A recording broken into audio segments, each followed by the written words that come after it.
Quand j'ai demandé pourquoi personne ne m'avait prévenu du déménagement de mon fils, ma belle-fille a dit « Nous n'avons pas jugé nécessaire, vous vivez déjà seul ». Quelques semaines plus tard, elle m'a appelé, nerveuse, en parlant d'un mauvais contrat. Et moi, tranquille, j'ai simplement répondu « Vous voulez vraiment que je règle ça maintenant ?» Parce que voyez-vous, il y a des choses qu'on ne dit pas, des vérités qu'on garde pour soi, non par orgueil mais par principe. Et ce jour-là, debout dans mon petit appartement de la rue Mercière à Lyon, le téléphone encore tiède contre mon oreille, j'ai compris que le moment était venu de leur rappeler qui était vraiment Émile Girard. Je m'appelle Émile Girard. J'ai 89 ans, bientôt 90 si Dieu le veut. Je vis seul depuis la mort de Marguerite, ma femme, il y a maintenant 6 ans. 6 années qui ont passé comme un souffle de vent sur la Saône, tantôt doux, tantôt glacial. Mon appartement se trouve au 3e étage d'un immeuble haussmannien qui a connu les 2 guerres, les restrictions, les libérations, les modernisations. 3 pièces modestes, mais propres, rangées, avec cette odeur de cire d'abeille que Marguerite aimait tant et que je continue d'utiliser chaque samedi matin. Les meubles sont anciens, pas par choix esthétiques, mais parce qu'ils ont traversé notre vie ensemble et qu'on ne jette pas ce qui a du sens. Le canapé en velours bordeaux où nous nous asseyons le soir, la table en noyer où nous prenions nos repas, le secrétaire où j'écrivais mes lettres à la main avec un stylo plume Waterman qui m'accompagne depuis mes 40 ans. Mon fils, Julien, a 52 ans. Un bel homme, grand, les cheveux grisonnants comme les miens l'étaient à son âge, avant qu'il ne devienne complètement blanc. Il travaille dans l'informatique, un domaine que je ne comprends qu'à moitié, avec des mots anglais qui m'échappent et des concepts qui m'auraient semblé de la science-fiction dans ma jeunesse. Il a épousé Céline il y a 15 ans. Céline, une femme élégante, toujours bien habillée, toujours pressée, avec ce regard qui calcule constamment, qui évalue, qui mesure. Au début, je me disais que c'était le stress du travail, qu'elle gérait une boutique de décoration dans le 6e arrondissement, que cela demandait de l'énergie. Marguerite, elle, l'avait comprise dès le premier dîner. Elle voit les gens comme des investissements, m'avait-elle murmuré ce soir-là dans notre lit, alors que je lui disais que j'exagérais peut-être. Marguerite avait ce don de lire les âmes, ce que 43 ans de mariage avec un notaire lui avait affiné encore davantage. Depuis la mort de ma femme, mes relations avec Julien et Céline se sont progressivement détériorées. Au début, c'était subtil. Les visites s'espaçaient, les coups de téléphone se raccourcissaient. Les invitations aux repas familiaux se raréfiaient. Quand je posais des questions, on me répondait par des « tu comprends avec le travail » ou des « on t'appellera la semaine prochaine, promis », qui ne se concrétisaient jamais. Puis les remarques ont commencé. Des petites piques, lancées comme des cailloux dans l'eau calme d'un étang, créant des ondes qui ne disparaissaient jamais vraiment. « Papa, tu ne trouves pas que cet appartement est trop grand pour toi tout seul ? Papa, tu es sûr de pouvoir gérer tes finances correctement à ton âge ? Papa, tu devrais peut-être penser à nous donner une procuration, au cas où. » Je ne répondais pas. J'écoutais, je hochais la tête, je changeais de sujet. Parce qu'en France, dans ma génération, on nous a appris que la dignité se défend d'abord par le silence. On ne crie pas, on ne s'emporte pas, on observe. Et j'observais. J'observais comment Céline regardait notre vieux buffet en merisier lors de sa dernière visite, en mars dernier, évaluant mentalement sa valeur sur le marché de l'Antiquité. J'observais comment Julien jetait des coups d'œil à la bibliothèque de Marguerite, où s'alignaient les éditions originales que nous avions collectionnées ensemble pendant des décennies. J'observais comment ils parlaient entre eux à voix basse dans la cuisine, croyant que mes oreilles de vieil homme ne captaient plus rien. La situation s'est véritablement dégradée il y a 3 mois, en mai. J'avais appelé Julien un mardi soir, comme je le faisais chaque semaine, pour prendre des nouvelles. Pas de réponse, j'ai rappelé le lendemain. Messagerie, le surlendemain, rien. Au bout d'une semaine, inquiet, je me suis rendu à leur appartement, rue de Créqui, dans le 3e arrondissement. J'ai pris le bus, ligne C3, comme d'habitude, serrant mon porte-monnaie en cuir usé dans ma poche. Quand je suis arrivé devant l'immeuble, une femme sortait avec un landau. Je lui ai demandé si elle connaissait la famille Girard au 4e étage. Elle m'a regardé avec surprise. « Oh, ils sont partis il y a 2 semaines, déménagement complet avec un gros camion. Je crois qu'ils sont allés du côté de Tassin-la-Demi-Lune. » Mon cœur s'est serré. Pas de tristesse excessive, non, mais cette sensation particulière qu'on ressent quand une vérité qu'on refusait de voir vous frappe enfin de plein fouet. Mon fils avait déménagé, quitté Lyon pour la banlieue ouest, sans m'en informer, sans un coup de téléphone, sans une visite, sans même une lettre. J'ai remercié la dame, suis retourné à l'arrêt de bus, et suis rentré chez moi dans un silence que même le bruit du moteur ne parvenait pas à remplir. 2 jours plus tard, j'ai retrouvé leur nouvelle adresse grâce à l'annuaire en ligne que m'avait montré Madame Beaumont, ma voisine du 2e étage, une ancienne institutrice qui maîtrise ces technologies modernes mieux que moi. J'ai composé le numéro avec mon vieux téléphone fixe à cadran, écoutant chaque clic avec une certaine appréhension. Céline a décroché à la 3e sonnerie. Sa voix était froide, factuelle, comme si elle parlait à un démarcheur téléphonique. « Oui ?» J'ai demandé aussi calmement que possible pourquoi personne ne m'avait prévenu du déménagement. Il y a eu un silence, puis j'ai entendu Julien en arrière-plan demander « C'est qui ?» Céline a répondu, la main probablement sur le combiné, mais pas assez pour que je n'entende pas. « C'est ton père. » Puis, s'adressant à moi avec un détachement qui m'a glacé. Nous n'avons pas jugé nécessaire de te prévenir, Émile. Tu vis déjà seul, tu as tes habitudes, et franchement, tu n'avais plus vraiment ta place dans nos décisions. C'est notre vie, notre nouvelle maison, un nouveau départ pour nous. J'ai entendu le mot « nous » répété 3 fois. Nous, jamais famille, jamais ensemble. J'ai demandé si je pouvais au moins avoir leur nouvelle adresse complète pour leur envoyer une carte à Noël ou pour toute urgence. Céline a soupiré, ce soupir exaspéré qu'on réserve aux importuns. On te l'enverra par SMS. Julien doit partir travailler. Au revoir. Et elle a raccroché. Pas de « prends soin de toi », pas de « on t'appellera bientôt », juste le déclic sec du téléphone qu'on coupe. Je suis resté là, debout dans mon salon, le combiné encore à la main, regardant par la fenêtre les toits de Lyon qui s'étendaient sous le soleil de juin. Les cloches de la basilique de Fourvière sonnaient au loin, marquant 3 heures de l'après-midi. J'ai raccroché lentement, me suis assis dans le fauteuil de Marguerite, celui où elle aimait lire le soir, et j'ai fermé les yeux. Pas pour pleurer, non, je n'avais pas envie de pleurer, pour réfléchir, pour organiser mes pensées comme je l'avais fait pendant toute ma carrière, méthodiquement, logiquement, sans émotion excessive. Car voyez-vous, il y a quelque chose que Julien et Céline ignorent complètement, quelque chose que je n'ai jamais jugé utile de leur dire, non par malice, mais parce que dans ma génération, on ne se vante pas, on ne cherche pas la reconnaissance. Je ne leur ai jamais parlé en détail de ma carrière. Pour eux, j'étais simplement papa qui a travaillé dans les bureaux, un retraité modeste avec une petite pension, vivant simplement dans son appartement lyonnais. Ils voyaient mes vêtements usés, mes habitudes économes, mon refus d'acheter une voiture ou de partir en vacances, et en déduisaient ce qu'ils voulaient en déduire. Mais la vérité, la vraie, c'est que j'ai été notaire pendant 42 ans. Pas un notaire ordinaire, non. Maître Émile Girard, associé principal de l'étude Girard & Rousseau, située place Bellecour, l'une des plus anciennes et respectées de Lyon. J'ai traité des successions de familles industrielles, des ventes immobilières de plusieurs millions de francs puis d'euros, des contrats de mariage complexes, des donations, des testaments de personnalités que vous connaîtriez si je prononçais leurs noms. Pendant 4 décennies, j'ai été le gardien des secrets familiaux, le conseiller des puissants, celui qui rédigeait les documents qui scellaient les destins et protégeait les patrimoines.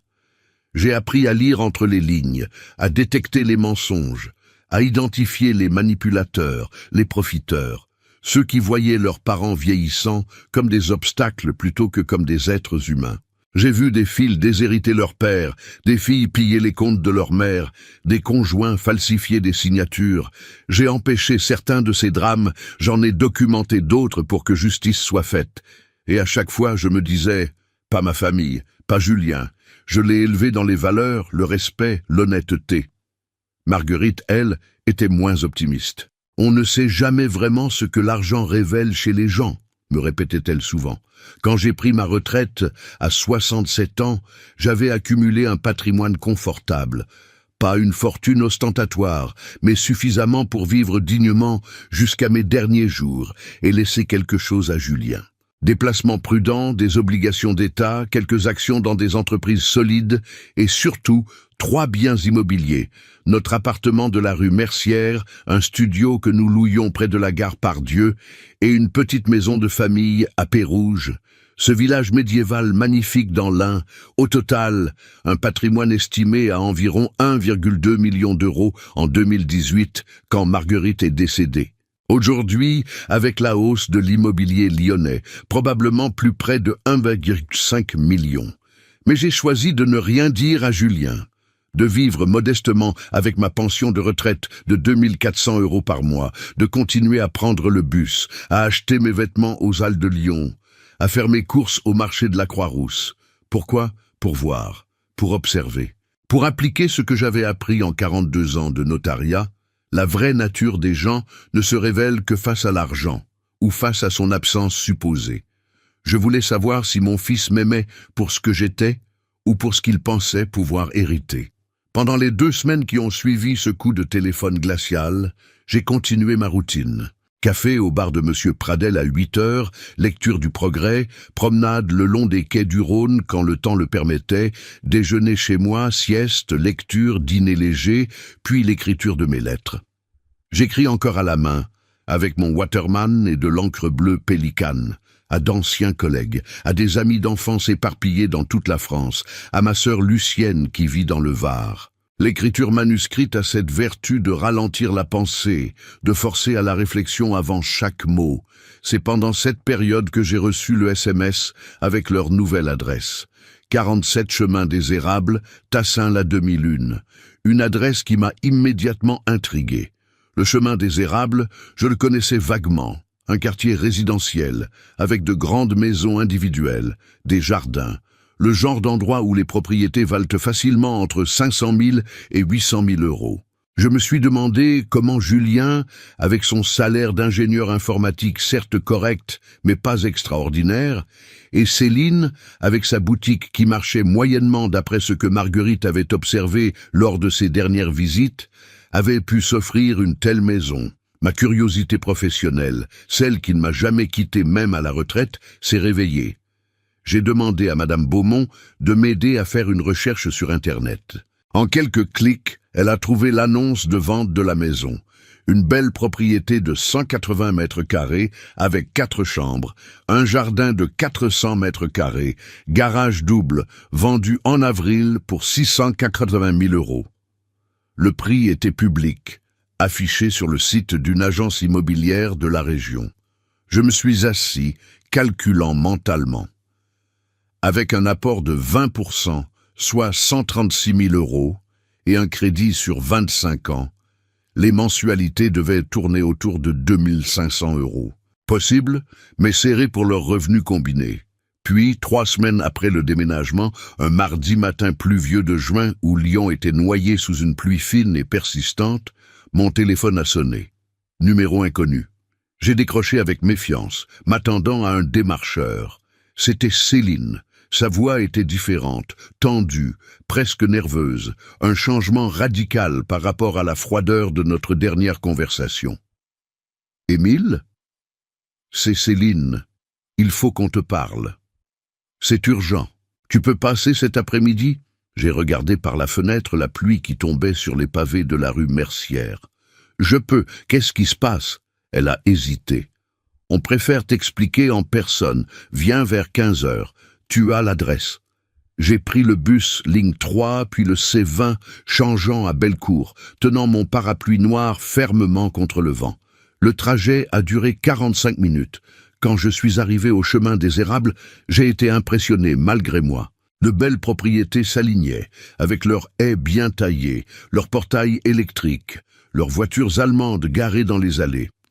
La maison de Julien et Céline était au bout de l'impasse, une construction contemporaine avec de grandes baies vitrées et une façade en crépi beige.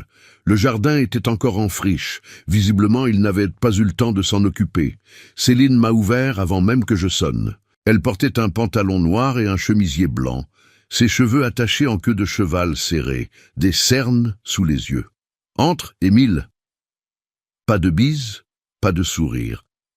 Julien était assis dans le salon, un espace ouvert avec cuisine américaine, canapé en cuir blanc, télévision écran plat gigantesque. Il avait l'air fatigué, les traits tirés.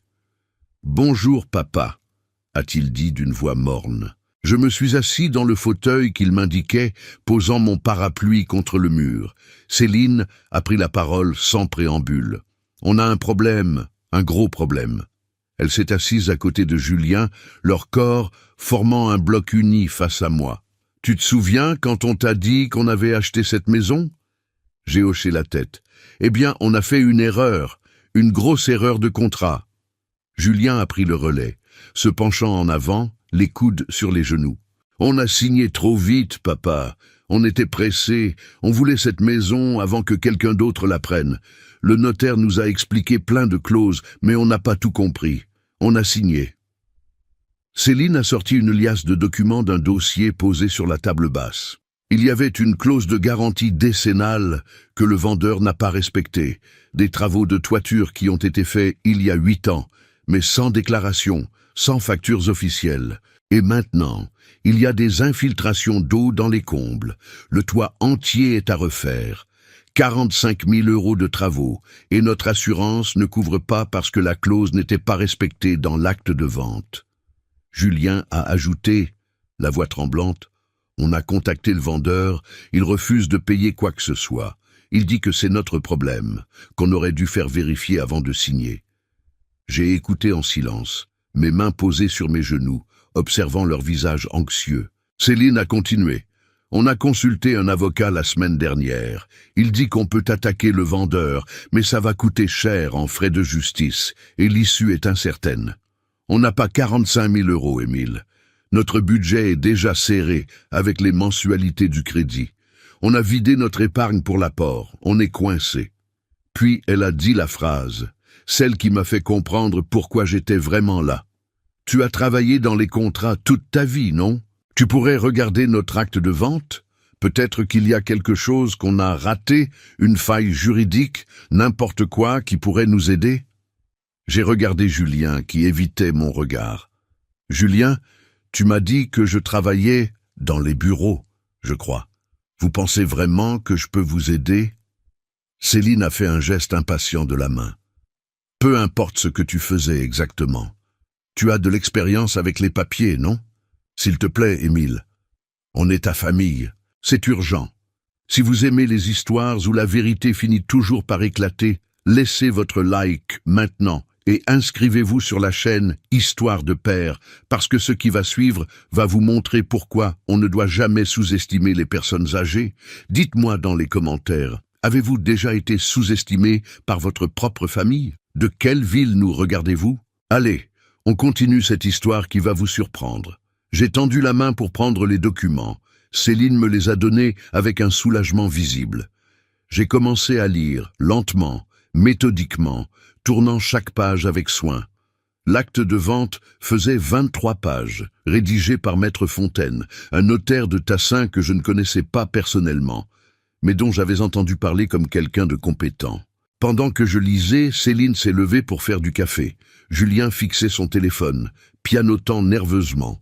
L'atmosphère était lourde, tendue. Au bout de 15 minutes, j'ai relevé la tête. « Vous avez raison sur un point. Il y a effectivement un problème avec la clause de garantie décennale. Le vendeur aurait dû déclarer les travaux de toiture et comme il ne l'a pas fait, vous êtes dans une situation délicate. » Céline a posé les tasses de café sur la table avec un bruit sec. « Alors on est vraiment coincé? Il n'y a rien à faire ?»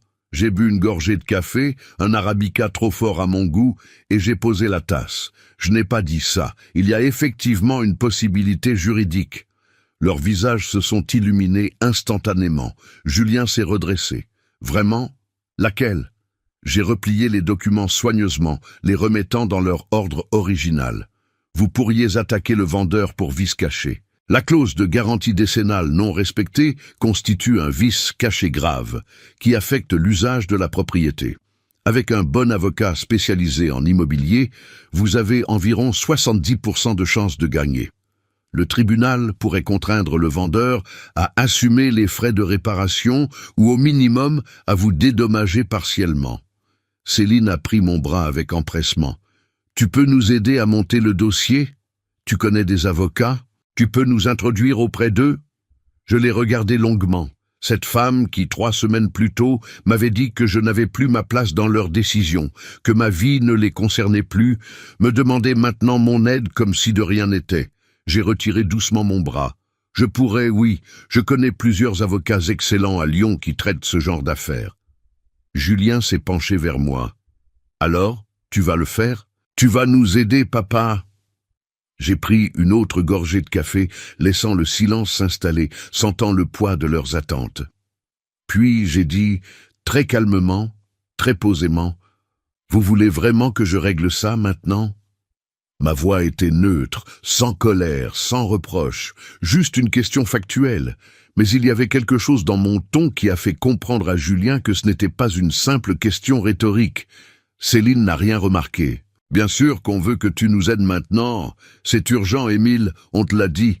Chaque jour qui passe, l'eau s'infiltre davantage. Si on attend trop, les dégâts vont s'aggraver et les réparations vont coûter encore plus cher. » Je me suis levé lentement, prenant mon parapluie. « Je vais y réfléchir. Laissez-moi quelques jours pour étudier le dossier et voir ce que je peux faire. » Julien s'est levé aussi. « Quelques jours ? Papa, on n'a pas vraiment le temps. » J'ai posé ma main sur son épaule. « Quelques jours, Julien, j'ai besoin de temps. À mon âge, on ne se précipite plus comme avant. » Je suis parti sous la pluie qui avait redoublé d'intensité, marchant lentement vers l'arrêt de bus, sentant leurs regards inquiets depuis la fenêtre du salon. Dans le bus qui me ramenait vers Lyon, j'ai regardé défiler les banlieues, les zones commerciales, puis progressivement les quartiers anciens que je connaissais par cœur. Mon esprit travaillait, analysant la situation avec la méthodologie que 42 ans de notariat m'avaient inculquée. Ils avaient besoin de moi. Après m'avoir écarté, après avoir déménagé sans me prévenir, après m'avoir dit que je n'avais plus ma place dans leur vie, ils découvraient soudain que le vieux père inutile possédait peut-être des compétences utiles. L'ironie de la situation ne m'échappait pas, mais plus profondément, quelque chose me dérangeait dans leur comportement. Pas une seule excuse, pas un seul mot de regret pour la façon dont ils m'avaient traité. Juste l'urgence de leurs problèmes, leurs besoins immédiats. De retour chez moi, j'ai préparé un thé vert, me suis installé à mon secrétaire et j'ai ouvert le tiroir où je conserve mes dossiers personnels importants. Il y avait là des documents que je n'avais pas consultés depuis longtemps. Mon testament, rédigé par mon ancien associé Maître Rousseau il y a 4 ans, mes certificats de propriété, mes relevés bancaires, mes contrats d'assurance vie. J'ai sorti le testament et l'ai relu attentivement. Dans sa version actuelle, Julien héritait de tout. L'appartement de la rue Mercière, le studio de la Part-Dieu, la maison de Pérouge, tous mes placements financiers, mes livres, mes meubles, absolument tout. C'était ce que Marguerite et moi avions décidé ensemble, du vivant de ma femme. Il est notre fils unique. C'est naturel qu'il hérite de tout, avait-elle dit. Je n'avais pas remis en question cette décision après sa mort, même quand les relations avec Julien s'étaient tendues. Mais là, avec leurs documents étalés devant moi et leurs demandes d'aide formulées sans la moindre empathie, je me posais des questions. J'ai passé les 3 jours suivants à approfondir mes recherches. J'ai appelé Maître Blanchard, un ancien collaborateur devenu juge au tribunal de grande instance de Lyon, et lui ai exposé le cas de manière anonyme. Sa réponse a confirmé mon analyse. L'affaire était gagnable, mais nécessitait un bon avocat et environ 6 à 8 mois de procédure. Coût estimé, entre 8 000 et 12 000 euros d'honoraires d'avocat, remboursables si le jugement était favorable, mais à avancer immédiatement. Le jeudi, Céline a rappelé. « Alors, Émile, tu as réfléchi ?» Sa voix était redevenue pressante, impatiente. « Tu peux nous aider ou pas ?» J'ai répondu que j'avais effectivement étudié leur dossier en profondeur et que je pouvais leur recommander un excellent avocat. Elle a poussé un soupir de soulagement. « Dieu merci.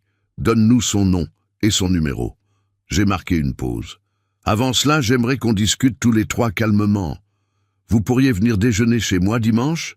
Je préparerai un rôti de porc aux herbes, comme Marguerite le faisait. » Il y a eu un silence. « Dimanche ? On est un peu occupé dimanche, Émile. Tu ne peux pas juste nous donner les coordonnées de l'avocat maintenant. » J'ai tenu bon. « C'est important pour moi, Céline. Un déjeuner en famille, cela fait longtemps. 1 heure ou 2, pas plus. Ensuite, je vous donnerai toutes les informations dont vous avez besoin, et même plus. » J'ai entendu une conversation étouffée entre elle et Julien. Puis, elle a répondu « D'accord. Dimanche midi. Mais on ne peut pas rester très longtemps. On a des choses à faire l'après-midi. » Le dimanche est arrivé. Je me suis levé tôt et fait mon marché aux Halles, achetant les meilleurs morceaux de viande chez mon boucher habituel, Monsieur Carvalho, des légumes frais, du bon pain de campagne. J'ai passé la matinée à cuisiner, suivant les recettes que Marguerite m'avait apprises. Le rôti marinait dans le romarin et le thym. Les pommes de terre rôtissaient au four. Une tarte aux pommes refroidissait sur le rebord de la fenêtre. L'appartement sentait bon. Cette odeur de repas familial qui me rappelait les dimanches d'autrefois. Julien et Céline sont arrivés à midi pile, montant les 3 étages, sans ascenseur, avec des soupirs audibles. Céline portait une robe d'été jaune, Julien un polo bleu marine. Ils sont entrés, ont fait le tour du salon du regard, comme s'ils le voyaient pour la première fois depuis longtemps, notant peut-être les détails qu'ils avaient oubliés ou jamais vraiment remarqués.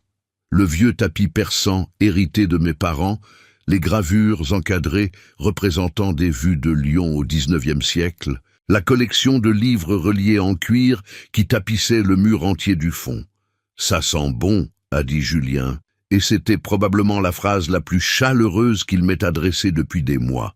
Je les ai invités à s'asseoir à table, une table que j'avais dressée avec soin. La nappe blanche brodée de Marguerite, les assiettes en porcelaine de Limoges que nous avions reçues en cadeau de mariage, les verres en cristal que nous ne sortions que pour les grandes occasions. Céline a remarqué ces détails. J'ai vu son regard s'attarder sur la vaisselle, évaluant encore une fois mentalement sa valeur. Pendant le repas, nous avons parlé de choses banales. La météo, qui s'était enfin améliorée après ces semaines de pluie. Les travaux dans leur nouvelle maison, en dehors du problème de toiture, le jardin qu'ils prévoyaient d'aménager. Julien m'a parlé de son travail, d'un projet de logiciel important qu'il gérait, avec des termes techniques que je ne comprenais qu'à moitié. Céline a évoqué sa boutique, qui marchait bien en ce moment, a-t-elle dit, bien que je me sois demandé si c'était vraiment le cas ou si elle essayait de me donner une certaine image de leur réussite. Ce qui m'a frappé pendant tout ce déjeuner, c'est qu'aucun des deux ne m'a posé une seule question personnelle. « Bah, comment vas-tu, papa ? Pas, tu ne te sens pas trop seul ici ? Pas, tu as besoin de quelque chose ?» Leurs préoccupations tournaient entièrement autour d'eux-mêmes, de leur maison, de leurs projets, de leurs problèmes. J'étais là comme un figurant dans leur vie, présent physiquement mais absent de leurs pensées réelles. Au dessert, avec la tarte aux pommes et le café, Céline a enfin abordé le sujet qui les intéressait vraiment. « Alors, Émile, cet avocat dont tu nous as parlé. » J'ai coupé un morceau de tarte, l'ai porté à ma bouche, mâché lentement. « Ah oui, maître Durand, un excellent avocat spécialisé en droit immobilier. Il a gagné des dizaines de cas similaires aux vôtres. » Julien a sorti son téléphone, prêt à noter. « Tu as son numéro ?» J'ai acquiescé. « Je l'ai. Mais avant de vous le donner, j'aimerais comprendre quelque chose. » Le ton de ma voix a changé, devenant plus grave, plus posé. Céline a levé les yeux de son café. Comprendre quoi ? Je me suis calé dans ma chaise, mes mains jointes devant moi, comme je le faisais autrefois dans mon bureau de notaire, avant d'aborder un sujet délicat avec un client. Comprendre pourquoi vous ne m'avez pas prévenu de votre déménagement. Comprendre pourquoi, quand je vous ai appelé pour demander des explications, tu m'as dit, Céline, que je n'avais plus ma place dans vos décisions. Comprendre pourquoi, pendant des mois, vous m'avez traité comme un fardeau dont vous vouliez vous débarrasser. Et comprendre pourquoi, maintenant que vous avez un problème, vous revenez soudainement vers moi, comme si rien ne s'était passé. Le silence s'est abattu sur la table comme un rideau de plomb. Céline a posé sa tasse avec un bruit sec. Émile, on est désolé si tu l'as mal pris, mais on était débordé avec le déménagement, on avait tellement de choses à gérer. Je l'ai coupé d'un geste de la main. Non, Céline, ne me mens pas. Ne me fais pas cet affront supplémentaire. Tu n'étais pas débordé au point de ne pas pouvoir décrocher un téléphone pour dire « Papa, on déménage ». Un appel de 2 minutes, c'est tout ce que ça aurait pris. Julien a tenté d'intervenir. « Papa, c'est vrai qu'on aurait dû te prévenir, mais… » Je me suis tourné vers lui, et pour la première fois depuis longtemps, j'ai laissé transparaître dans mon regard toute la déception que j'avais accumulée. « Mais quoi, Julien? Tu vas me dire que tu étais trop occupé, que tu as oublié, que ce n'était pas important ?» Ma voix restait calme, mais chaque mot portait le poids de mois de blessures accumulées. « Je suis ton père. J'ai changé tes couches. Je t'ai emmené à l'école tous les jours, pendant des années. J'ai payé tes études d'ingénieur. J'ai été là à chaque moment important de ta vie. Et toi, tu déménages sans même me le dire. » Céline a voulu reprendre le contrôle de la situation. « Écoute, Émile, on peut parler de tout ça plus tard si tu veux, mais là, notre problème de toiture est urgent. Tu comprends? Chaque jour qui passe nous coûte de l'argent. Si tu as les coordonnées de cet avocat, donne-les-nous, et après on pourra discuter tranquillement de nos relations familiales. » Sa voix avait pris ce ton condescendant qu'elle utilisait probablement avec ses clients difficiles, comme si elle parlait à un enfant capricieux qui faisait un caprice au mauvais moment. Je me suis levé lentement, suis allé jusqu'à mon secrétaire et ouvert le tiroir du bas, celui que je gardais toujours fermé à clé. J'en ai sorti une chemise en carton beige, épaisse, remplie de documents. Je suis revenu à table et l'ai posée devant eux. Avant de vous donner ces coordonnées, je veux que vous compreniez quelque chose d'essentiel que vous semblez avoir oublié ou que vous n'avez jamais vraiment su. J'ai ouvert la chemise, révélant le premier document.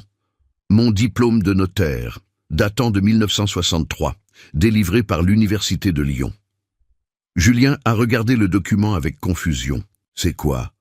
J'ai souri légèrement, un sourire triste. « Mon diplôme de notaire, Julien. Je n'ai pas travaillé dans les bureaux, comme tu l'as toujours dit avec un certain mépris dans la voix. J'ai été notaire, maître Émile Girard, pour être précis. Associé principal de l'étude Girard-Mann-Rousseau, place Bellecour, pendant 42 ans. J'ai vu leur visage changer d'expression, passant de la confusion à la surprise. Céline a pris le diplôme, l'a examiné. « Tu étais notaire, mais pourquoi tu ne l'as jamais dit clairement ?» Je me suis rassis, sortant d'autres documents de la chemise, parce qu'on ne m'a jamais vraiment posé la question, parce que dans ma génération, on ne se vante pas de sa profession, parce que j'ai toujours pensé que ce que j'étais importait plus que ce que je faisais. Apparemment, je me trompais. J'ai étalé devant eux des photos de mon ancienne étude. Un magnifique bureau avec boiserie, bibliothèque juridique, grande table de travail en acajou. Des photos de moi serrant la main de personnalités locales, de maires, de préfets, lors de signatures importantes. Julien a pris une des photos, celle où je figurais en robe de notaire lors d'une cérémonie officielle. Je ne comprends pas. Si tu étais notaire, un notaire important apparemment, pourquoi tu vis comme ça? Pourquoi cet appartement modeste? Pourquoi tu prends le bus? Pourquoi tu… Il n'a pas terminé sa phrase, mais je savais ce qu'il voulait dire. Pourquoi tu vis comme quelqu'un de pauvre, alors que tu ne devrais pas l'être? J'ai sorti un autre document de la chemise, le récapitulatif de mon patrimoine, établi par mon comptable en janvier dernier. Parce que j'ai choisi de vivre simplement, Julien.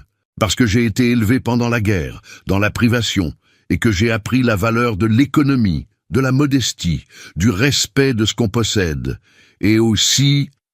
J'ai posé le document devant eux, montrant les chiffres en bas de page, parce que je voulais voir comment vous me traiteriez si vous pensiez que je n'avais rien à vous laisser. Céline a lu le document, ses yeux s'élargissant progressivement. 1,5 million d'euros? Tu as 1,5 million d'euros de patrimoine? Sa voix avait monté d'une octave. J'ai hoché la tête. 3 biens immobiliers, des placements financiers prudents, des assurances vie. Tout cela accumulé durant 42 ans de carrière et de gestion rigoureuse. Marguerite et moi avons toujours vécu en dessous de nos moyens, investissant la différence intelligemment. Julien fixait les chiffres, bouche ouverte, incapable de parler. J'ai continué, ma voix restant calme mais ferme. Quand Marguerite est décédée, j'aurais pu changer mon mode de vie, acheter une voiture, voyager, déménager dans un appartement plus grand, mais j'ai préféré observer. Observer comment mon fils unique, l'enfant que j'avais élevé avec amour et valeur, me traiterait quand il me croirait sans le sou. Observer si tu viendrais me voir par affection ou par intérêt. Observer si ta femme me respecterait pour ce que je suis, ou me mépriserait pour ce qu'elle croyait que je n'avais pas. Céline a repoussé le document comme s'il la brûlait. C'était un test? Tu nous as testés? Sa voix tremblait, mélange de colère et de honte. Oui, Céline, un test, le même test que j'ai vu échouer des centaines de fois dans mon cabinet de notaire. Des familles déchirées par l'argent, des enfants qui abandonnaient leurs parents parce qu'ils les croyaient pauvres, pour revenir en rampant quand ils découvraient l'existence d'un héritage. J'ai passé ma carrière à documenter la bassesse humaine face à l'argent. Je ne pensais pas devoir l'appliquer à ma propre famille. Julien s'est levé brusquement, sa chaise raclant bruyamment le parquet. « Ce n'est pas juste, papa. Tu nous as manipulés. Tu nous as laissé croire que tu étais... » Il cherchait ses mots. « Que tu étais quoi, Julien ?» J'ai demandé doucement. « Pauvre, sans valeur, un poids. C'est comme ça que tu me voyais ?» Il s'est détourné, marchant jusqu'à la fenêtre, les épaules tendues. Le silence était lourd, oppressant, rempli de toutes les vérités non dites qui remontaient enfin à la surface. Céline a tenté une autre approche, sa voix se radoucissant artificiellement. « Émile, je comprends que tu aies pu te sentir négligé, mais tu dois comprendre notre point de vue aussi. On avait nos vies, nos contraintes, nos préoccupations. On n'a pas fait exprès de te blesser. » Je l'ai regardé directement dans les yeux. « Vraiment ? Quand tu m'as dit que je n'avais plus ma place dans vos décisions, ce n'était pas fait exprès. Quand tu m'as raccroché au nez après m'avoir donné 30 secondes de ton temps, ce n'était pas fait exprès. » J'ai sorti un autre document de la chemise, celui-là plus récent, imprimé il y a seulement quelques jours.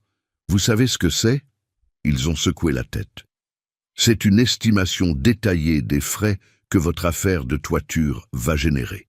J'ai contacté 3 avocats différents, 2 experts en bâtiment et un ancien juge spécialisé en litiges immobiliers. Votre dossier est solide, vous avez environ 75% de chances de gagner.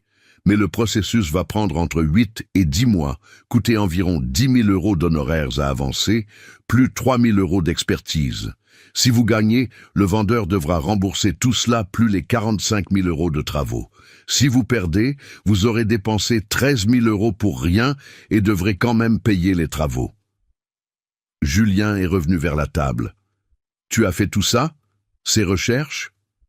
J'ai acquiescé. « C'est mon métier, Julien. » Enfin, c'était analyser des situations juridiques complexes, évaluer les risques, conseiller les clients.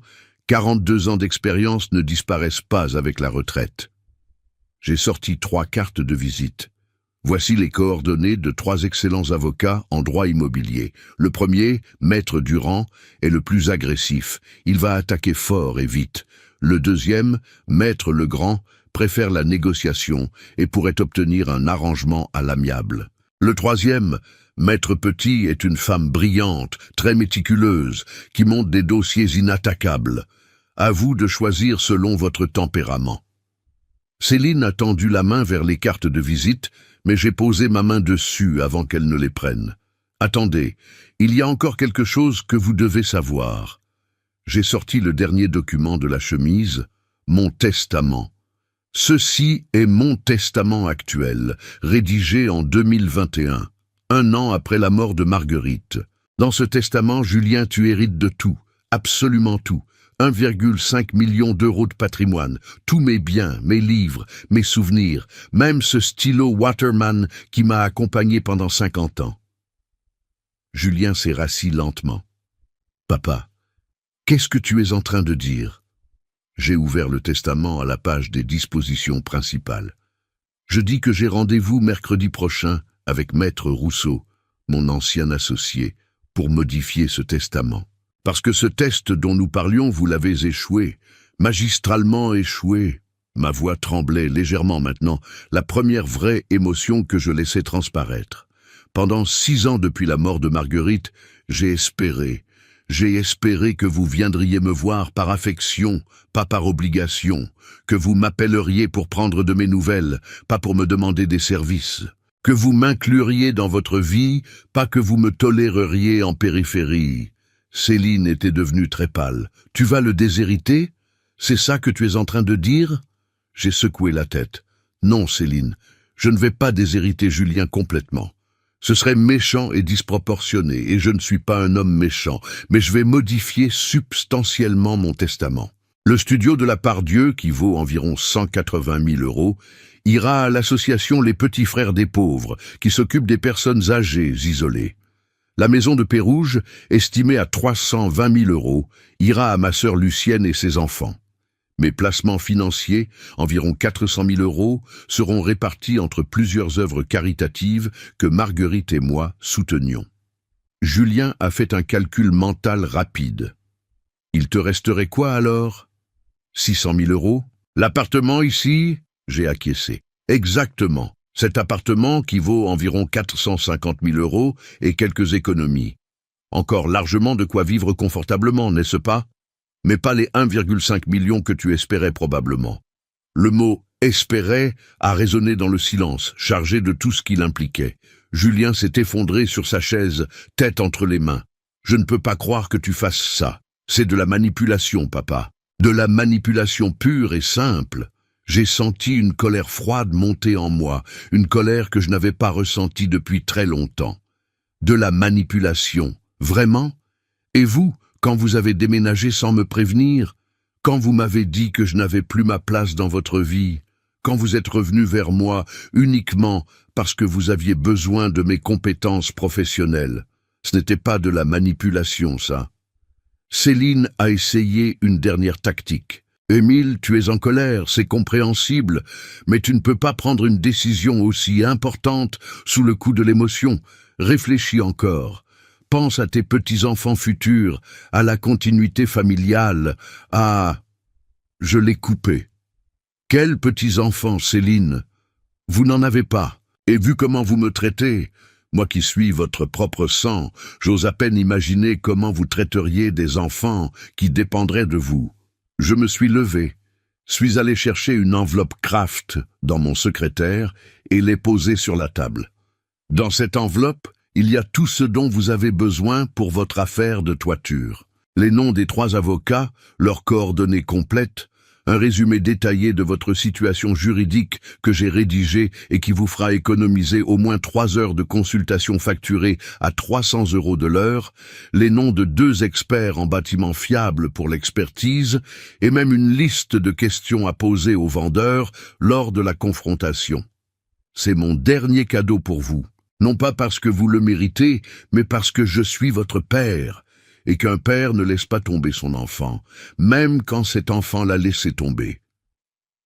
Julien a pris l'enveloppe avec des mains tremblantes. Et après, on fait quoi maintenant?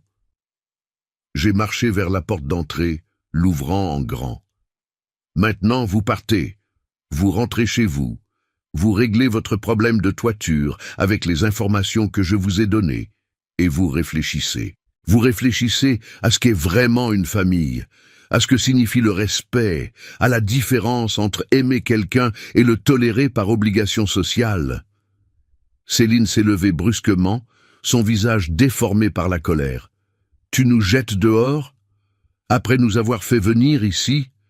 Après nous avoir humiliés avec ton petit test pathétique ?» Je suis resté calme, ma main sur la poignée de la porte.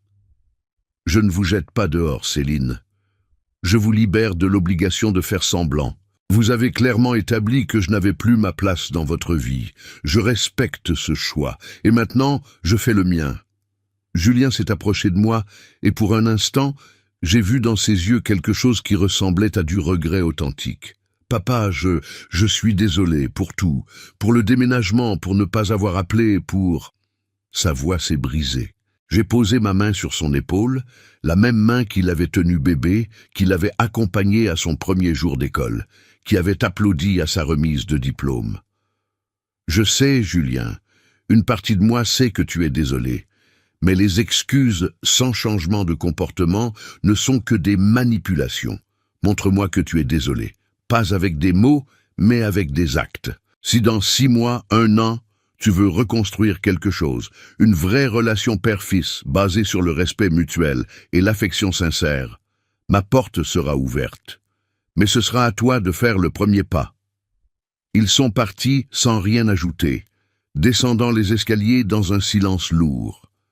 J'ai entendu leurs pas résonner dans la cage d'escalier, puis la porte d'entrée de l'immeuble se refermer avec un claquement sourd. Je suis resté à ma fenêtre, les regardant marcher vers leur voiture garée rue Mercière, Céline gesticulant avec véhémence, Julien marchant tête baissée. Ils sont montés dans leur Renault grise et sont partis, disparaissant dans la circulation dominicale de Lyon. Je suis retourné à table et commencé à débarrasser les assiettes. Le rôti avait à peine été touché, la tarte aux pommes était encore presque entière. J'ai rangé les restes dans des Tupperware, me disant que Madame Beaumont serait contente d'avoir un bon repas cette semaine, elle qui vivait seule elle aussi.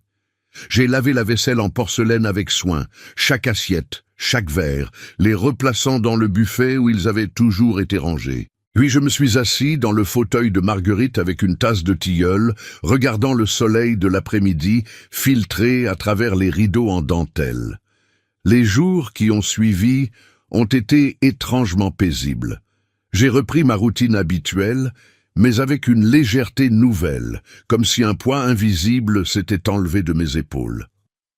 Le mardi matin, je suis allé au marché de la Croix-Rousse, achetant mes légumes chez Madame Ferreira, qui tient le stand de primeur depuis 30 ans.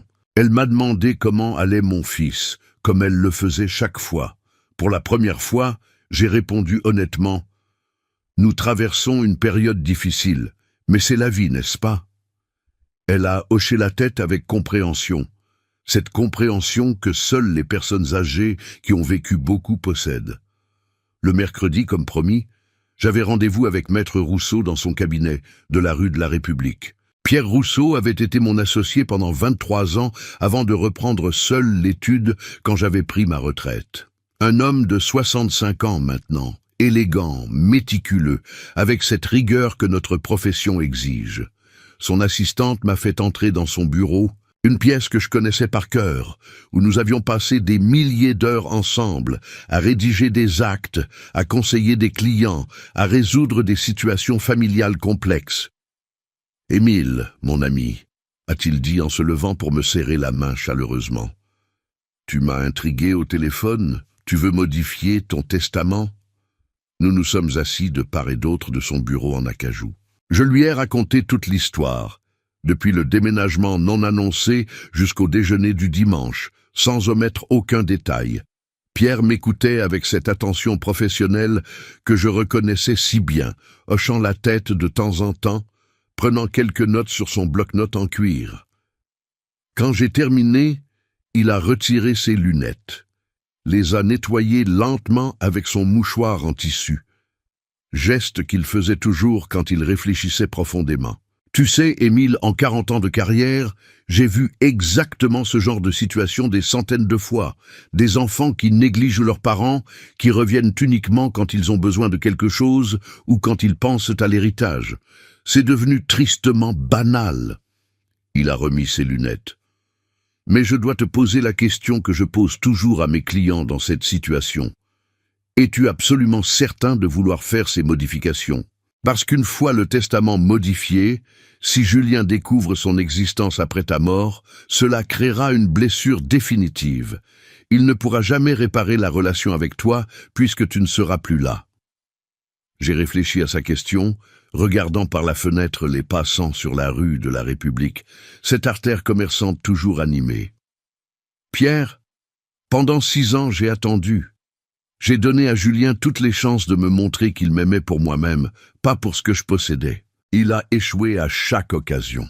Le déménagement non annoncé n'était pas une erreur isolée. C'était l'aboutissement logique de années de négligence progressive. Si je maintiens ce testament tel qu'il est, je récompense cette négligence. Je lui envoie le message qu'on peut traiter ses parents n'importe comment et quand même tout recevoir à la fin. Ce n'est pas le message que je veux laisser. Maître Rousseau a hoché la tête lentement. Je comprends ta logique. Mais as-tu envisagé une alternative? Au lieu de modifier le testament maintenant, tu pourrais attendre 6 mois, 1 an, voir si Julien change effectivement de comportement après ce qui s'est passé dimanche. Lui laisser une vraie chance de rédemption. J'ai souri tristement. C'est exactement ce que je vais faire, Pierre. Je vais modifier le testament aujourd'hui comme je te l'ai décrit. Le studio au petit frère des pauvres, la maison de Pérouge à ma sœur, les placements aux œuvres caritatives. Mais je vais inclure une clause révocatoire conditionnelle. Pierre a levé les sourcils, intéressé. Une clause révocatoire conditionnelle? Explique-moi. Je me suis penché en avant. Si Julien, au cours des 12 mois suivant la signature de ce testament, démontre par des actes concrets et répétés qu'il a véritablement changé, qu'il vient me voir régulièrement non pas par intérêt mais par affection, qu'il m'inclut dans sa vie de manière authentique, alors je réviserai ce testament et annulerai ses modifications. Mais il ne saura pas que ce testament existe. Il devra changer sans la carotte de l'héritage devant lui. Ce sera le vrai test. Pierre a souri, un vrai sourire admiratif. C'est brillant, Émile, digne d'un grand notaire. Tu lui donnes une chance, mais une chance authentique, sans manipulation possible de sa part. Il a sorti un formulaire vierge de son tiroir. Très bien, rédigeons ce Nouveau Testament ensemble, comme au bon vieux temps. Nous avons passé les 2 heures suivantes à rédiger méticuleusement chaque clause, chaque condition, chaque disposition. Pierre posait les questions juridiques précises, je donnais mes réponses réfléchies. À la fin, nous avions un testament de 7 pages, parfaitement légal, inattaquable, qui modifiait substantiellement mes dispositions testamentaires, tout en laissant une porte ouverte à la réconciliation. Il faudra 2 témoins pour la signature, a dit Pierre. J'ai demandé à Maître Fontaine du cabinet voisin et à mon premier clerc, Monsieur Bertrand. Ils arrivent dans 10 minutes. Nous avons bu un café en attendant, parlant de l'étude, des cas intéressants qu'il traitait actuellement, des changements dans la législation. Quand les témoins sont arrivés, j'ai signé le testament avec mon Waterman, ce stylo qui avait signé tant d'actes importants dans ma vie. 3 signatures, 3 paraphes, le sceau de l'étude, et c'était fait. Mon patrimoine était maintenant protégé, redistribué selon mes nouvelles volontés, mais avec cette clause secrète qui permettait encore la rédemption. En quittant le cabinet, Pierre m'a serré longuement la main. « Tu as fait ce qu'il fallait, Émile. Et qui sait, peut-être que dans 1 an nous nous reverrons pour annuler tout cela parce que Julien aura compris. » J'ai souri. « J'espère, Pierre, j'espère vraiment. » Mais dans mon cœur, je n'étais pas certain que cela arriverait. Les semaines ont passé. Juin s'est transformé en juillet, puis en août.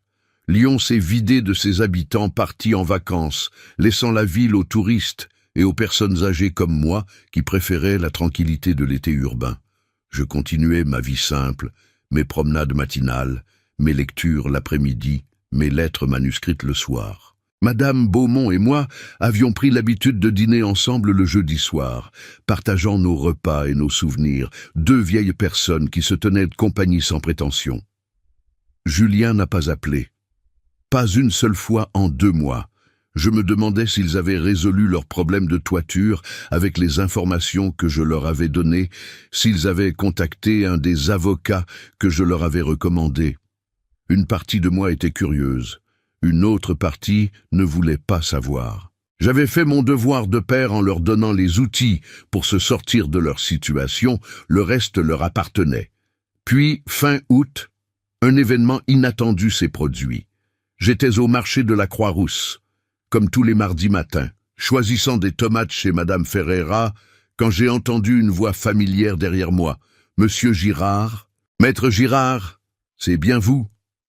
Je me suis retourné pour voir un homme dans la cinquantaine, bien habillé, avec un costume élégant malgré la chaleur d'août.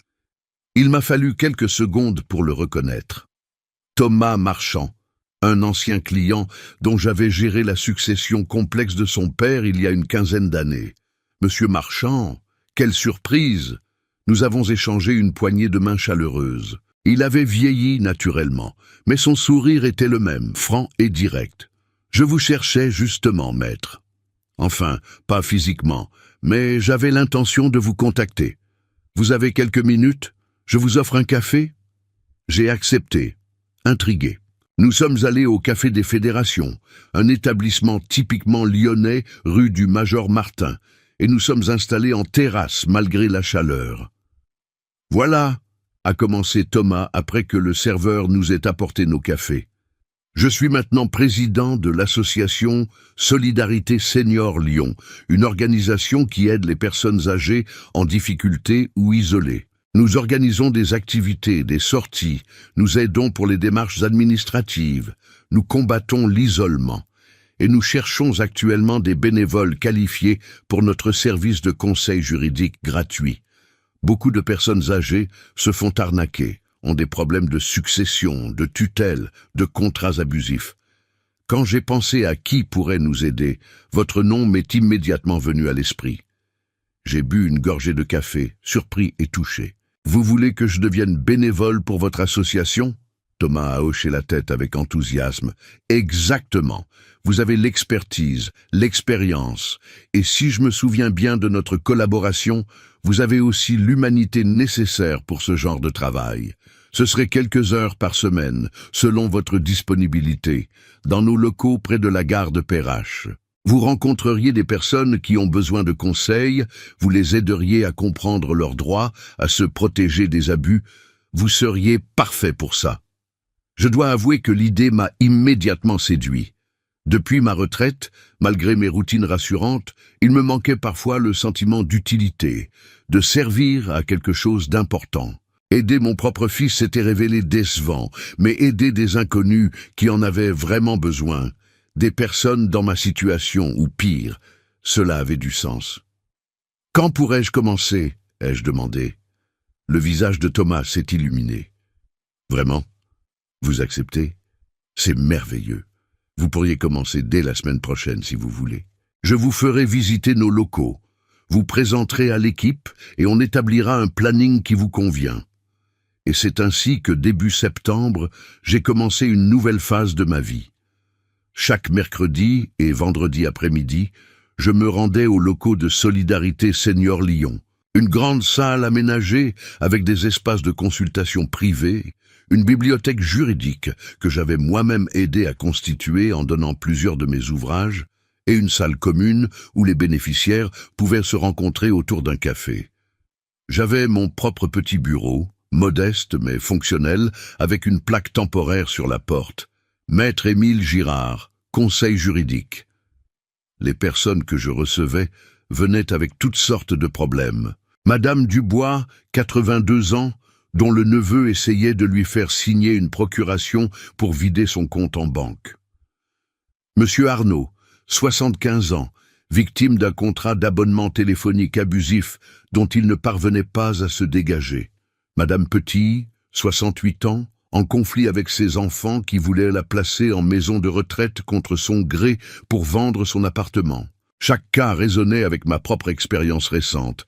Chaque histoire me rappelait pourquoi j'avais fait ce que j'avais fait avec Julien.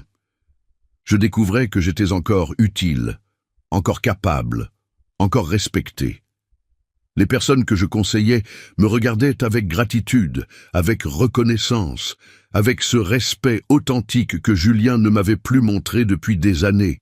Elles revenaient souvent me voir, après avoir résolu leurs problèmes grâce à mes conseils, m'apportant des gâteaux faits maison, des petits cadeaux, mais surtout des remerciements sincères. « Vous m'avez sauvé », m'a dit Madame Dubois un jour, les larmes aux yeux, après que j'ai aidé à faire annuler la procuration frauduleuse que son neveu lui avait fait signer. Sans vous, j'aurais tout perdu. C'est pendant cette période que j'ai également commencé à me rapprocher de ma sœur Lucienne. Nous nous étions toujours bien entendus, mais la distance géographique, elle vivait à Toulon, et nos vies occupées avaient espacé nos contacts à quelques appels téléphoniques et cartes de vœux annuelles. Après la modification de mon testament, je lui avais écrit une longue lettre lui expliquant la situation avec Julien et ma décision de lui léguer la maison de Pérouges. Elle m'avait appelé immédiatement, bouleversé. « Émile, je ne sais pas quoi dire. C'est trop généreux, trop... Mais es-tu sûr de vouloir faire ça à Julien ?» Je lui avais expliqué ma logique, mes raisons, le test que j'appliquais. Elle avait compris, ayant elle-même eu des difficultés avec son propre fils il y a quelques années, avant une réconciliation difficile mais sincère. « Les enfants oublient parfois d'où ils viennent », avait-elle dit, jusqu'à ce qu'il soit trop tard.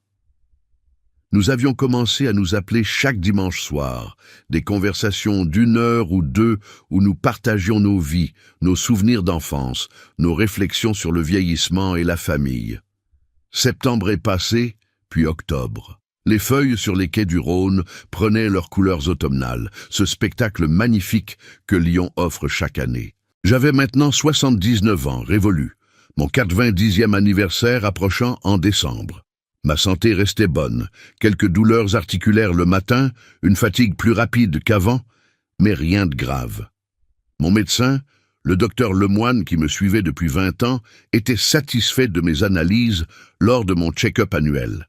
« Vous êtes solide, Émile. Vous avez encore de belles années devant vous. » Toujours aucune nouvelle de Julien. 4 mois maintenant depuis notre déjeuner tendu. J'oscillais entre la tristesse de cette absence et le soulagement de ne plus avoir à subir les visites obligées et glaciales d'avant.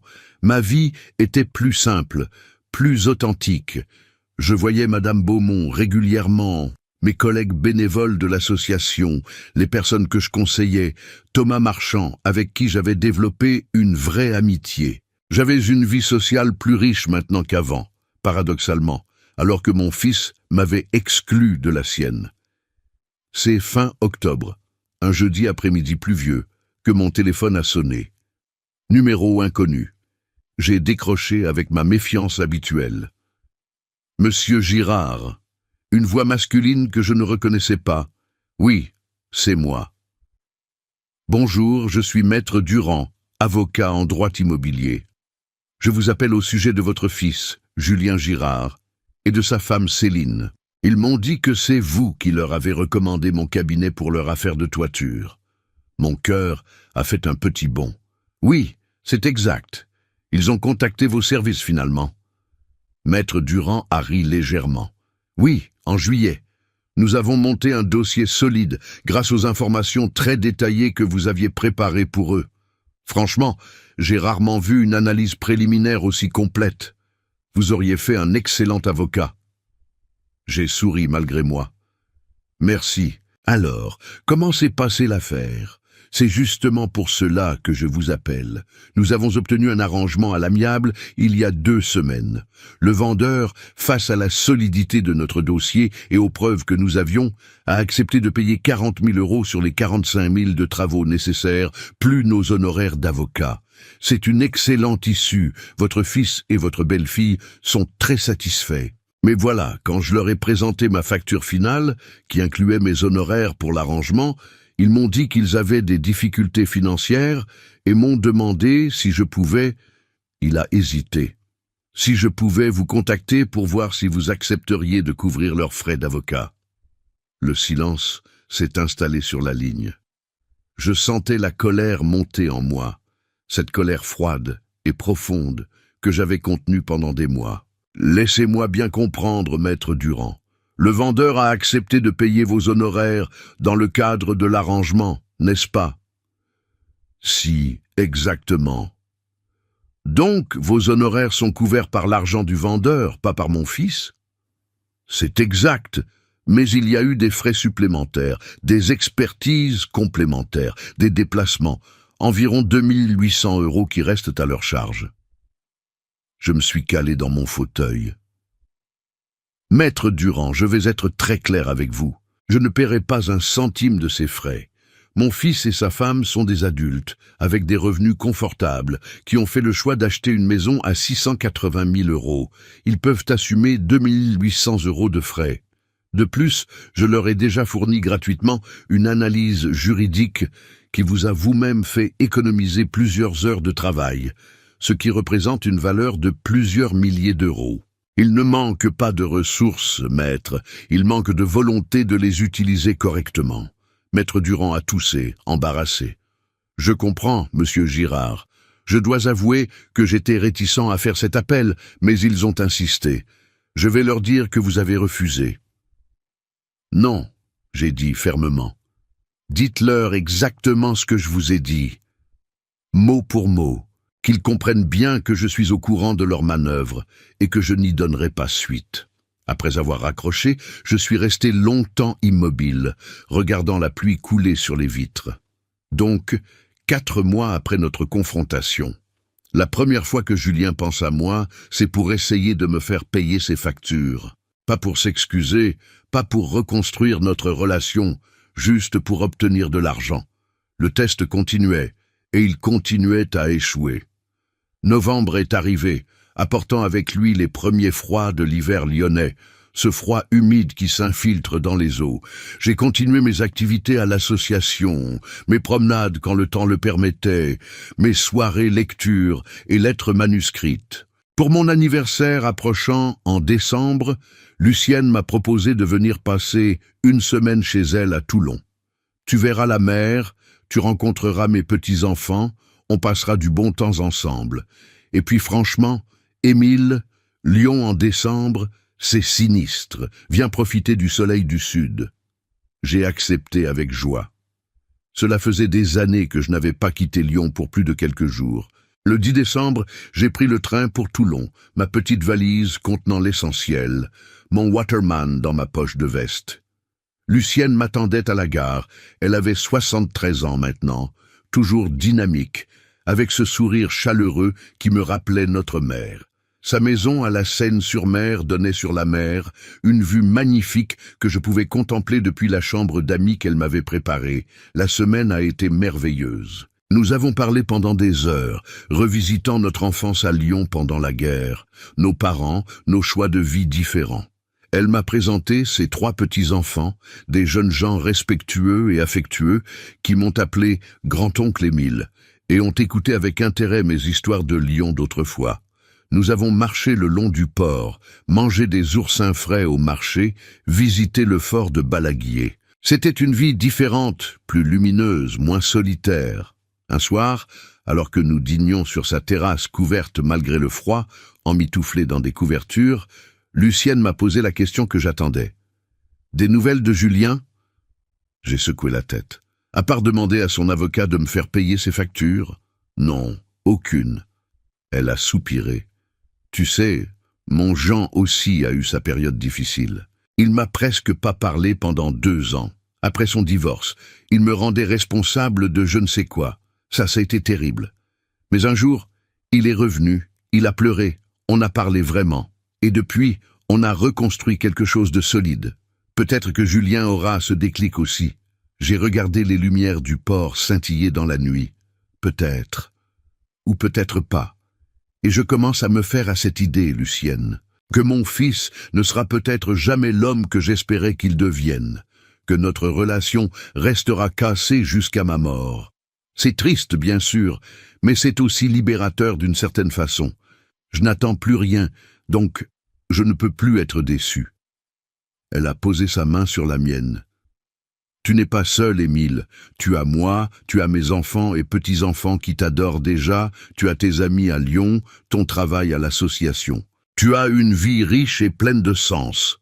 Elle avait raison. À presque 90 ans, j'avais découvert qu'on pouvait reconstruire une vie, créer de nouvelles connexions, trouver du sens ailleurs que dans la famille biologique.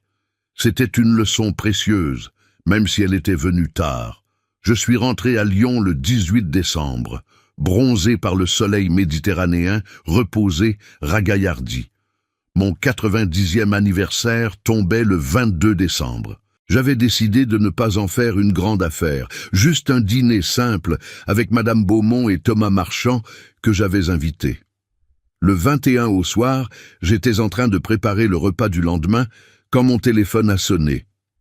Numéro de Julien. J'ai fixé l'écran pendant 4 sonneries, mon cœur battant plus fort, me demandant si je devais répondre. À la 5e sonnerie, j'ai décroché. « Oui ?» Ma voix était neutre, prudente. « Papa, c'est Julien. » Il y avait quelque chose de différent dans sa voix, une tension, une émotion que je n'arrivais pas à identifier. « Bonsoir Julien, que puis-je pour toi ?» Un silence, puis « Je voulais te souhaiter un bon anniversaire. Demain tu as 90 ans, non ?» J'ai été surpris qu'il se souvienne. En effet, 90 ans. Nouveau silence. « Papa, est-ce que je pourrais passer te voir demain, dans la journée? J'aimerais qu'on parle. » J'ai hésité. Une partie de moi voulait refuser, protéger la paix fragile que j'avais construite. Une autre partie, celle du père qui aimera toujours son fils malgré tout, voulait saisir cette ouverture possible. « Viens à 15 heures.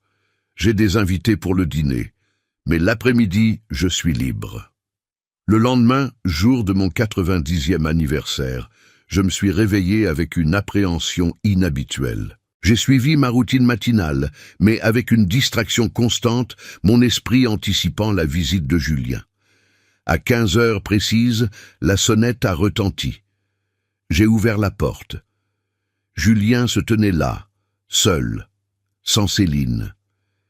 Il portait un manteau sombre, tenait un bouquet de fleurs blanches, avait les traits tirés, les yeux cernés.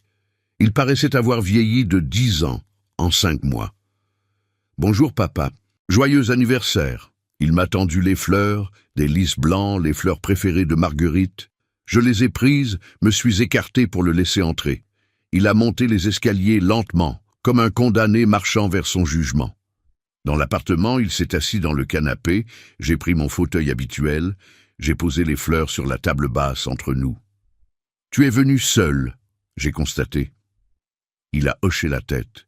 « Céline et moi, nous nous sommes séparés, enfin en voie de séparation. Elle est partie vivre chez sa sœur à Villeurbanne il y a 3 semaines. Je n'ai rien dit, attendant qu'il continue.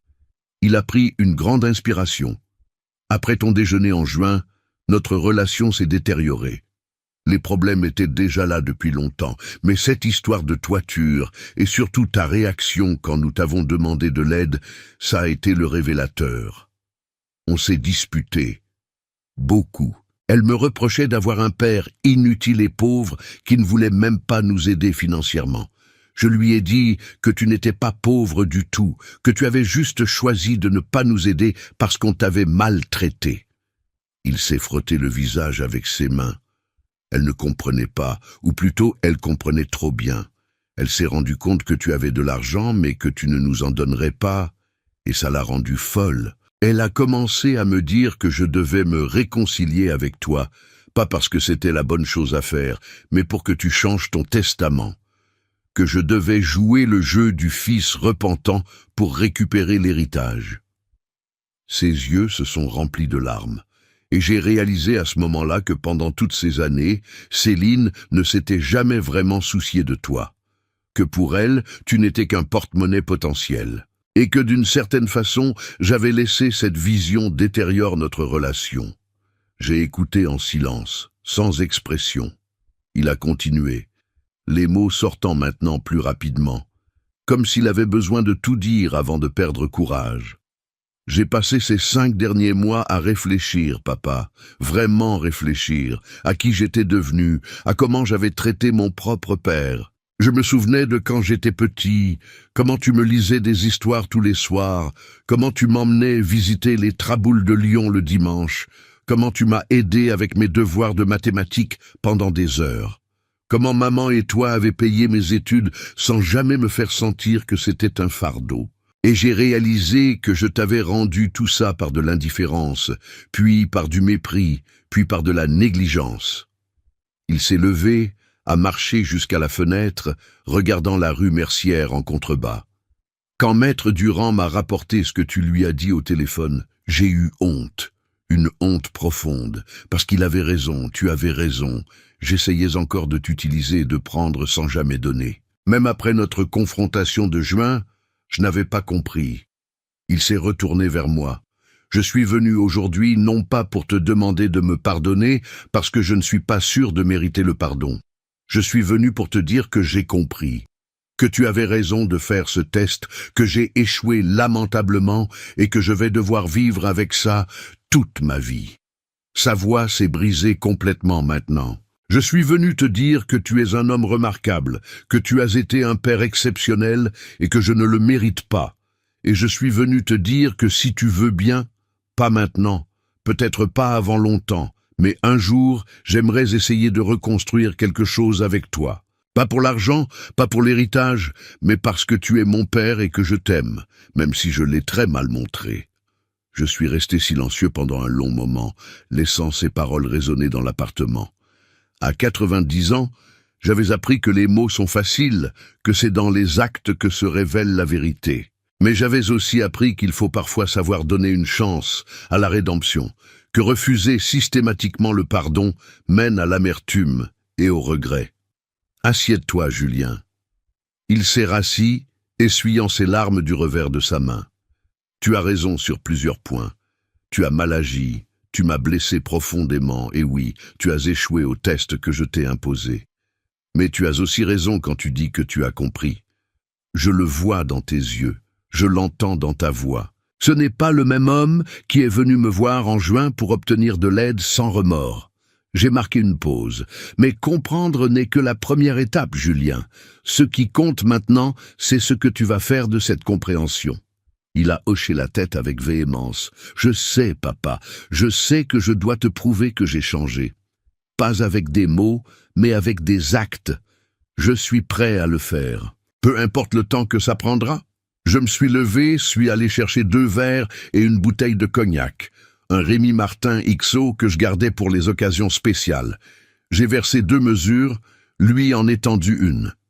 À mes 90 ans alors, et à la possibilité d'une nouvelle relation entre nous, une relation construite sur l'honnêteté et le respect mutuel. Nous avons trinqué, bu en silence. Puis j'ai dit, « Julien, je vais te dire quelque chose que tu ne sais pas. J'ai modifié mon testament en juin. Tu n'hériteras plus de tout. Une partie substantielle de mon patrimoine ira à des œuvres caritatives et à ta tante Lucienne. » J'ai vu son visage pâlir, mais il n'a pas protesté, n'a pas argumenté. Il a juste hoché la tête. C'est ce que je mérite, je comprends. Mais, j'ai continué, ce testament contient une clause que je vais te révéler maintenant, parce que je crois que tu es sincère. Si au cours des 12 prochains mois, tu démontres par tes actes que tu as véritablement changé, que notre relation peut être reconstruite sur des bases saines, alors je réviserai ce testament. Pas pour tout te redonner nécessairement, mais pour ajuster la répartition de manière plus équitable. Tu as 1 année pour me prouver que tu es l'homme que j'espère que tu puisses être. Ses yeux se sont élargis. Tu me donnes encore une chance ? Je te donne la possibilité de gagner cette chance, oui. Mais attention, Julien, je serai vigilant. Je ne me laisserai plus manipuler. Si je sens que tu joues un rôle, que tu fais semblant pour l'argent, tout sera terminé définitivement. Ce que je veux, c'est un fils qui m'aime authentiquement, qui vient me voir parce qu'il le veut et non parce qu'il le doit. Est-ce clair ? Il a essuyé de nouvelles larmes. Cristallin, papa. Et je te promets, je ne te décevrai plus. Nous avons parlé encore 1 heure, une vraie conversation pour la première fois depuis des années. Il m'a raconté les détails de sa séparation avec Céline, ses remises en question professionnelles, sa solitude dans cette grande maison de Tassin. Je lui ai parlé de mon travail à l'association, de ma semaine à Toulon, de ma nouvelle vie que j'avais construite sans lui. Quand il est parti, vers 16h30, Nous nous sommes serrés la main, puis il m'a embrassé sur les joues, un geste qu'il n'avait pas fait spontanément depuis au moins 10 ans. Joyeux anniversaire, papa. Et merci. Merci de ne pas m'avoir renié complètement. Ce soir-là, mon dîner d'anniversaire avec Madame Beaumont et Thomas Marchand a été joyeux. Ils avaient apporté une belle tarte aux framboises avec 90 bougies qu'il m'a fallu souffler en 3 fois, déclenchant des rires. Thomas apportait un toast à Émile, qui à 90 ans nous prouve qu'on peut toujours se réinventer, toujours être utile, toujours faire la différence dans la vie des autres. Nous avons bu du champagne, mangé, ri, parlé jusqu'à minuit passé. Les mois qui ont suivi ont été, d'une certaine façon, les plus riches de ma vie. Julien a tenu parole. Il venait me voir chaque dimanche, apportant parfois des croissants frais pour le petit déjeuner, parfois juste sa présence. Nous parlions de tout et de rien, de politique, de littérature, de Lyon, de ses souvenirs d'enfance.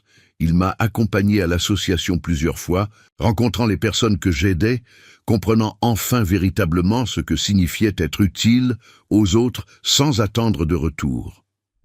En février, il m'a invité à déjeuner dans un restaurant gastronomique, les Terrasses de Lyon, avec vue sur la ville. C'était son cadeau, a-t-il dit, pour se faire pardonner tous les déjeuners ratés. Nous avons mangé lentement, savourant chaque plat, chaque conversation. Il m'a parlé de son désir de changer de carrière, de faire quelque chose de plus significatif, peut-être dans le secteur associatif.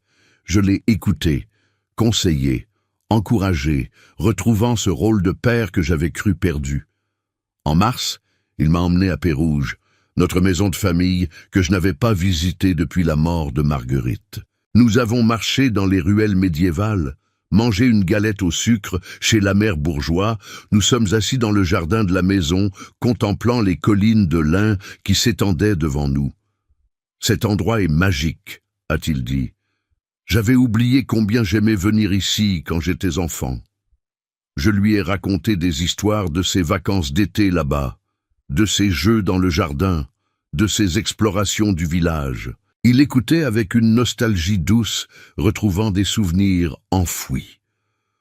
En avril, pour Pâques, il a organisé un déjeuner chez lui à Tassin, invitant aussi Lucienne qui était montée spécialement de Toulon. C'était la première fois que je mettais les pieds dans sa maison depuis notre confrontation de juin dernier, et j'ai été touché par l'effort qu'il avait fait. La table était dressée avec soin. Il avait cuisiné lui-même un gigot d'agneau aux herbes, préparé des légumes de saison. Lucienne et lui ont immédiatement sympathisé, parlant pendant des heures, elle lui racontant des anecdotes de notre enfance que même moi j'avais oubliées. À la fin du repas, alors que nous prenions le café dans son salon, Julien s'est éclairci la gorge. « Papa, tante Lucienne, j'ai quelque chose à vous dire. J'ai démissionné de mon poste en informatique la semaine dernière. J'ai accepté un travail à mi-temps comme coordinateur technique pour Solidarité Senior Lyon. Thomas Marchand avait besoin de quelqu'un pour moderniser leurs systèmes informatiques, créer une base de données, poursuivre les bénéficiaires, améliorer leur site web. Le salaire est 2 fois moindre que ce que je gagnais, mais je ne peux pas vous dire à quel point je suis excité par ce changement. J'ai senti mon cœur se gonfler de fierté. Pas parce qu'il m'imitait, pas parce qu'il cherchait mon approbation, mais parce que je voyais qu'il avait vraiment compris que servir les autres, aider ceux qui en ont besoin, apportait une satisfaction qu'aucun salaire élevé ne pouvait procurer. Lucienne l'a félicité chaleureusement, et moi, je me suis contenté de poser ma main sur son épaule et de serrer doucement. Aucun mot n'était nécessaire. En mai, presque 1 an jour pour jour après notre confrontation initiale, je me suis rendu au cabinet de Maître Rousseau. Pierre m'a accueilli avec son sourire habituel. « Alors, Émile, comment se passe l'année de test ?» Je lui ai raconté les derniers mois en détail, les changements chez Julien, ses visites régulières, ses actions concrètes, son nouveau travail. Pierre écoutait en hochant la tête, reconnaissant les signes d'une transformation authentique. Il semble avoir vraiment changé. C'est rare, tu sais. La plupart des gens dans sa situation auraient juste joué un rôle pendant quelques mois, avant de retomber dans leur vieux schéma. « Je sais !» j'ai répondu. C'est pourquoi je veux modifier à nouveau le testament. Pas pour tout lui redonner, mais pour ajuster la répartition. Nous avons travaillé ensemble pendant 2 heures, créant un nouveau testament qui reflétait cette nouvelle réalité. Julien hériterait maintenant de l'appartement de la rue Mercière et du studio de la Part-Dieu, soit environ 630 000 € de patrimoine. La maison de Pérouge resterait à Lucienne, comme promis, et une partie de mes placements financiers, 200 000 €, irait toujours aux œuvres caritatives. C'était équitable, pensais-je, reconnaissant sa transformation tout en honorant mes autres engagements. « Tu vas lui dire ?» a demandé Pierre. J'ai secoué la tête. « Pas encore. Je veux voir si ce changement persiste. Peut-être pour mon anniversaire en décembre, cela fera 18 mois depuis notre confrontation. Ce sera le bon moment. » Nous avons signé le Nouveau Testament avec les mêmes formalités que l'Ancien. 2 témoins, le sceau officiel.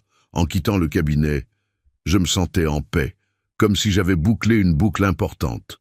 L'été est arrivé, puis l'automne. Julien continuait ses visites régulières, travaillait avec enthousiasme à l'association où nous nous croisions parfois, lui dans son bureau technique, moi dans mon espace de consultation. Les bénéficiaires qui l'aidaient avec leurs ordinateurs, leurs smartphones, leurs démarches en ligne, me parlaient de lui avec affection. « Votre fils est un jeune homme si patient, si gentil », me disait Madame Dubois. Il a passé 2 heures avec moi pour m'expliquer comment faire mes déclarations d'impôts en ligne. Je souriais, fier, constatant qu'il avait hérité non seulement de mes gènes, mais aussi finalement de mes valeurs. Aujourd'hui, en cette journée de décembre où je vais fêter mes 91 ans, je regarde ma vie avec une satisfaction tranquille. Julien arrive dans 1 heure pour déjeuner, apportant Lucienne qu'il est allé chercher à la gare ce matin. Thomas Marchand et Madame Beaumont viendront ce soir pour un dîner plus festif. Ma vie est pleine, riche de connexions authentiques, de travail significatif, de respect mérité. L'histoire avec Julien aurait pu se terminer autrement. Il aurait pu ne jamais revenir, ne jamais comprendre, rester prisonnier de sa cupidité et de son égoïsme. Mais il a choisi un autre chemin. Un chemin difficile de remise en question et de changement authentique. Est-ce que cela compense les années de négligence? Pas complètement. Certaines blessures laissent des cicatrices permanentes. Mais cela m'a montré que les gens peuvent changer, que l'espoir n'est jamais totalement perdu, et que parfois la confrontation honnête est le seul moyen de sauver une relation. Si je devais donner un conseil, une leçon tirée de cette expérience, ce serait celle-ci. La dignité ne se négocie pas.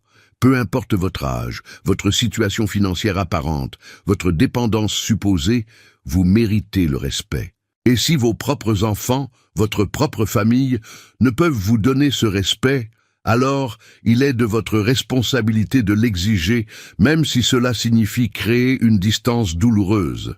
Parce que accepter le mépris, c'est se renier soi-même, c'est valider l'idée que vous n'avez de valeur que parce que vous possédez et non parce que vous êtes. J'ai aussi appris qu'à n'importe quel âge, on peut se réinventer. À 89 ans, j'ai commencé une nouvelle carrière de bénévole qui me donne plus de satisfaction que mes 42 ans de notariat. J'ai reconstruit des liens familiaux avec ma sœur que j'avais négligés. J'ai créé de nouvelles amitiés authentiques. La vie ne s'arrête pas quand on vieillit, elle change simplement de forme, et c'est à nous de décider quelle forme nous voulons lui donner. Quant à l'argent, à ce patrimoine qui a été le catalyseur de toute cette histoire, j'ai compris sa vraie nature. L'argent n'est ni bon ni mauvais en soi, c'est un révélateur. Il révèle qui nous sommes vraiment, ce que nous valorisons, comment nous traitons les autres. Il peut corrompre les faibles, mais il peut aussi libérer les forts, leur donner la capacité de faire le bien, de tester la sincérité de leur entourage, de se protéger des prédateurs. Mon patrimoine m'a permis de faire ce test, de découvrir la vérité et, ultimement, de forcer mon fils à se confronter à lui-même. C'était douloureux, mais nécessaire. La sonnette retentit. C'est Julien et Lucienne. Je me lève de mon fauteuil, arrange ma veste, vérifie mon apparence dans le miroir du couloir. Un vieil homme me regarde, 91 ans, cheveux blancs, rides profondes, mais yeux vifs et dos encore relativement droit. Un homme qui a survécu à 2 guerres mondiales dans son enfance, qui a bâti une carrière respectée, qui a aimé profondément, qui a été trahi et blessé, qui a testé et pardonné, qui continue à servir et à donner du sens à chaque jour qui passe. J'ouvre la porte. Julien tient un grand bouquet de lys blanc. Lucienne porte un gâteau fait maison. Leurs visages sourient, leurs yeux brillent d'affection sincère. « Joyeux anniversaire, papa !» dit Julien en m'embrassant. « Joyeux anniversaire, mon grand frère !» ajoute Lucienne. Je les fais entrer, ferme la porte derrière eux et me retourne vers eux avec un sourire. « Entrez, entrez, j'ai préparé un pot-au-feu comme maman le faisait et j'ai quelque chose d'important à vous dire à tous les deux. Cette histoire vous a touché ? Alors laissez votre like, partagez avec quelqu'un qui doit entendre ce message et inscrivez-vous sur la chaîne Histoire de Père pour plus de récits émouvants de vie et de résilience. Dites-moi dans les commentaires, pensez-vous qu'Émile a eu raison de tester son fils de cette manière? Auriez-vous fait la même chose à sa place? De quelle ville nous regardez-vous? Et n'oubliez jamais cette leçon essentielle, la dignité n'a pas de prix et le respect ne se négocie pas. Une vraie famille, c'est celle qui vous aime pour ce que vous êtes, pas pour ce que vous possédez. On ne doit jamais sous-estimer les personnes âgées, car derrière des apparences modestes se cachent souvent des vies riches d'expérience, de sagesse et parfois même de moyens insoupçonnés. Traitez vos aînés avec respect, non par calcul, mais par humanité. Parce qu'un jour, vous serez vous aussi de l'autre côté de cette relation et vous récolterez ce que vous aurez semé. Un grand merci de m'avoir écouté jusqu'au bout. Prenez soin de vos parents, de vos grands-parents, de tous ces aînés qui ont tant donné. Et rappelez-vous qu'il n'est jamais trop tard pour changer, pour se racheter, pour reconstruire ce qui a été cassé. À bientôt pour une nouvelle histoire qui, je l'espère, vous fera réfléchir autant que celle-ci.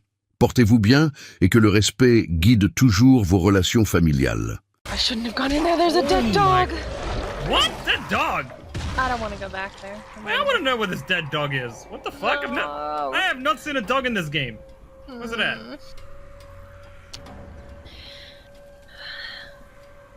So Yeah? sweet. And no, in there. Huh. Wow, that's so sad. Its guts are all over the floor. Yeah, I don't like it.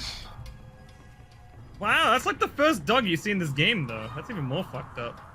Yeah, it's sad. Oh, man, bye, Clifford.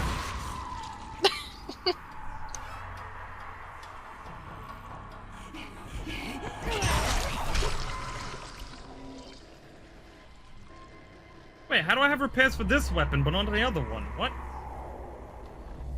The different repairs? Okay. Your head's been hurting all day? We tried, like, not feeling pain? Have you just tried to stop having a headache? That is a really good suggestion for me. I think so. Usually gets rid of mine. Yeah. Just gotta think better. That's fucking crazy. What the hell? See, you guys say that I'm good at the game, bro. I can't do shit like that. I haven't looped anyone for an entire game yet. Pretty damn close. I can't remember if I have or not, if I'm being honest. I feel like you probably have. I've seen you, I think I'm pretty sure I've seen you do it before, Jen, so it's fucking close enough. Fair. That made your headache worse? Aw. I'm sorry, Lamar. I really hope you feel better soon. Have you taken any meds or anything if it hasn't stopped? Come here. What are we doing? I'm going up, maybe? How'd you... Oh, plant explosives and... Yeah.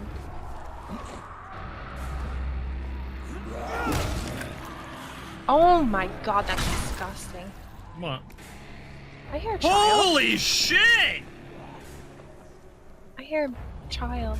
Oh, that's so sad. You see that? What if there's a kid alive? There's not a kid alive, but did you see it? Yeah, I did. But I hear a kid crying.